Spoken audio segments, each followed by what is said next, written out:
আজ 19 তারিখ, এখন 7টা 10 হয়েছে।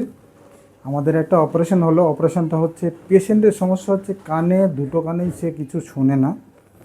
দ্বিতীয় হচ্ছে কানে প্রচণ্ড রকমের টিনিটাস, মানে শব্দ হয়, যার জন্য ওর নর্মাল লাইফ ভীষণভাবে হ্যাম্পার্ড হচ্ছিল। যাই হোক, ওর অপারেশন আমরা কিছুটা লাইভ দেখিয়েছি। এখন শেষ হলো। আমি ওটি সাইড রুম থেকে আপনাদের জানাচ্ছি, পেশেন্টের দীর্ঘদিন ধরে কানে শব্দ হতো এবং কানে শুনছে না। ওর কোনো অবস্থাতে ওর প্রতিবন্ধী স্তরে ও চলে গেছে এবং কারো কথাই ও বুঝতে পারছিল না। নর্মাল কথাবার্তা তো দূরের কথা, ভীষণ জোরে কথা না বললে কিছুই বুঝতো না। যাই হোক, ওর বাইল্যাটারাল অটোস্ক্লেরোসিস, ওর লেফট সাইডটা অপারেশন আজকে করা হলো। অপারেশনের পরে আমরা সবাইকে ওর যে পোস্ট মানে পার অপারেটিভ হিয়ারিং অ্যাচিভমেন্ট খুব ভালো মতো হয়েছে। ভীষণ ভালো কথা বলেছে, সমস্ত কথার উত্তর দিয়েছে। তারপরে আমরা ওটা ক্লোজ করে চলে এসেছি।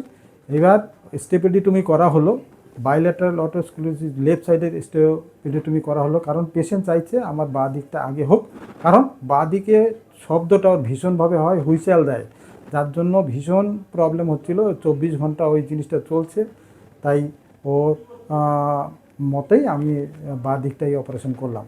সেটা স্টেপেডিটমি করা হয়েছে। করার সাথে সাথেই কিন্তু ওর শব্দ যেটা হুইসেল দিচ্ছিল টিনিটা, সেটা চলে গেছে এবং ও খুব ভালো মতো শুনতে পাচ্ছে, নর্মাল হিয়ারিং।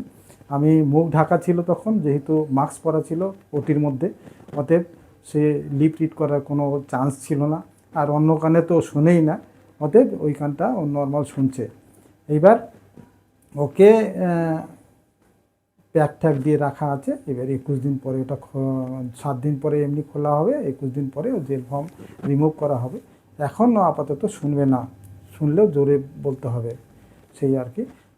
স্টেপেডিটমি যে ফলাফল হলো, তা ওর পার অপারেটিভ, ওর normal hearing achievement along with tinnitus একদমই চলে গেল। তার মানে এই অপারেশনে দুটো জিনিস হয়। আর টিনিটাস হওয়া মানেই সবাই ভাববেন না যে তাকে অপারেশন করতে হবে, একদমই নয়। এটা কিন্তু একটা সিমটম, যেটা এই ডিজিজটার মানে অটোস্ক্লেরোসিস সিমটম হচ্ছে একটা টিনিটাস, হিয়ারিং লস।